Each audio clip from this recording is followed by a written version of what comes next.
Thank you, Dr. Phillips. Good morning, everybody. You want?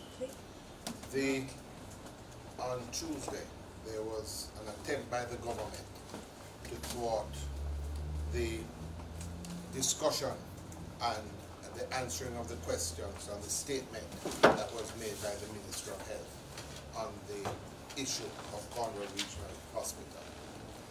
This is of great importance to the entire country, but especially to those of us in Western Jamaica. Conroe Regional Hospital is the only Type A hospital outside of the corporate area that offers the full range of specialist services. So when persons go to the hospitals, especially the western side of the country, and they have to be referred, they are referred to Conroe Regional Hospital. So anything that affects Conroe Regional Hospital has a ripple effect across the entire Western Jamaica. So we as parliamentarians are in Parliament to represent our constituents, and those of us in Western Jamaica, where they're seeking clarity because the entire Western Jamaica wants clarity on Conroe Regional Hospital. There were some questions that were raised, and it was upon the raising of these questions that we found a resistance in getting the questions answered, and every sort of diversionary tactic possible used to thwart the discussion. And I'm going to put some of the questions that were asked and some that were to be asked in general. Number one, when was the Western Regional Health Authority moved? And is it true that the rent for the new premises is $100,000 a month for the new premises?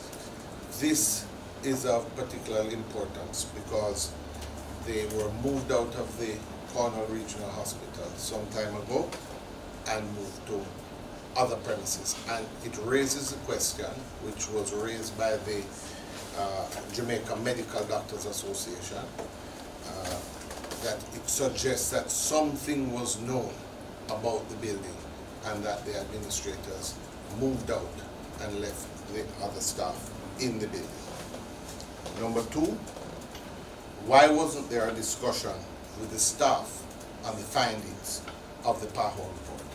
The PAHO report that indicated there were challenges with the building and that in fact it was a sick building.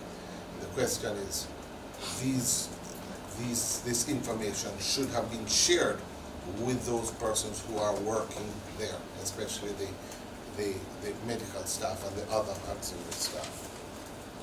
Number three, what informed the decision not to accept the recommendation of the Chief Medical Officer and the technical team to evacuate the building, the main building, in February 2017? We have heard from the Minister that there was a verbal discussion with PAHO, but we need to know what informed that decision and who informed the Minister of that decision. And fourth, the question of who got the contract to clean the HVAC system and how was the recipient selected? How much money was paid for it, and what was done, and what are the qualifications of those persons who got the contract? And this is very important to us in light of the fact that the Minister himself said that after the work was done, the problem actually got worse. So these are some of the questions that we were seeking clarification on Tuesday. We were unable to get the answers to the question. There are other questions, such as what measures are in place to track all the persons that have been exposed? Are there any additional measures in place to compensate staff who now have to cover more than one facility? A whole array of questions. And we feel that these questions have to be answered. The people of Jamaica have to be informed. And I think the media really must ask the question, why all of these diversionary tactics? Why thwart the normal course of answering questions in Parliament? Why are they shielding the Minister of Health so aggressively?